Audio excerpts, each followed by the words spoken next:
ગફુર કાકા અહીં ખેતરમાં આવ્યો હું અંડરવર્લ્ડના ડોન ગફુર કાકા એમ ને આ ઓળખાણ પડી ગજો જ બોલું હું અહીં કશું આ ફોન તો સ્પીકર નહીં ને એમ કહું પા પૂરા અહીં મચ્છી કાઢવા આવ્યો હું સ્પીકર ઉપર તો ફોન નહીં પા જોજો પા ઓય મચ્છી કાઢવા આવ્યો હું કટલા ને બટલા બકરા ને બકરા પેલી બંગુડી બધી જાત જાતની ભેગી થઈ તું ઓવા હા એ તો જો તો ખરા તો પેલું વરસાદ પડે અમે તો પાણી કઈ નાખ્યું તો ખેતરોમ ને બેતરોમ મચ્છી થઈ ગયા આ બુડા બીમાર થઈ ગયો તો તાર કાઢવા અમુક કિલો 2 કિલો કાઢતો જાઉં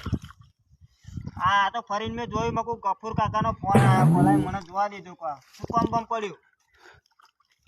ભાઈ એમની મત યાદ કરે એમ ને